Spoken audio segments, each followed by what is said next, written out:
রব তুমি আমাকে দয়া করে বানাইছো। আল্লাহ এত মায়া, এত দয়া, এত প্রেম, এত ভালোবাসা দিয়ে বানায়া আল্লাহ কেমনে জাহান্নামে দিবা? ইমাম জুলফিকার লেখে এই কথা বইলা বান্দা কান্নার ভান করছে। যদি তার চোখের এই কোণার ভিতরে একটু মাছির মাথা পরিমাণ পানি আসে, আমার ভাই তফসির প্রমাণ, আল্লাহ সাথে সাথে বান্দার জিন্দেগীর সব গুনাহ আল্লাহ মাফ করে দেয়।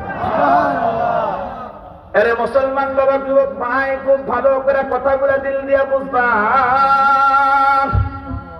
এ বাবা, দুনিয়াতে সব কিছু আমি আপনি চিনলাম, দুনিয়ার জমিনের মধ্যে বাবা সব কিছু আপনি আমি বুঝতে পারলাম, কিন্তু বাবা তোমাকে আমাকে কেমন একজন রব তোমাকে আমাকে বানাইলো, আরে কেমন এক মালিক তোমাকে আমাকে জগতের মধ্যে আনলো।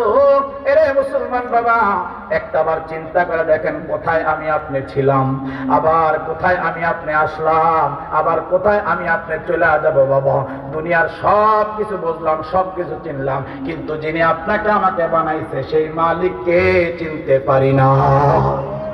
সেই মালিককে চিনি নাই যে কোন মালিক বানাইছে। এই জন্য বাবা যে কথাটা আমি বুঝাইতেছিলাম, মূর্তি কিন্তু নিজের পাশে দাঁড়াইতে পারে না। এ মুসলমান বাবা, আমাদের বাংলাদেশের পত্রিকা সাক্ষী, বাংলাদেশের খবর সাক্ষী। বাবা মূর্তি নিজেদের হাত দ্বারা ধরতে পারে না, এমনকি নিজেকে নিজেই কখনো নিয়ন্ত্রণ করতে পারে না। কিন্তু আমরা এমন একজন রবের ইবাদত করি, আমরা এমন একজন রবের কাছে মাথা ঠেকাই। মুসলমান বাবা, এমন একজন রবের কাছে আমাদের কপালটা ঠেকাই।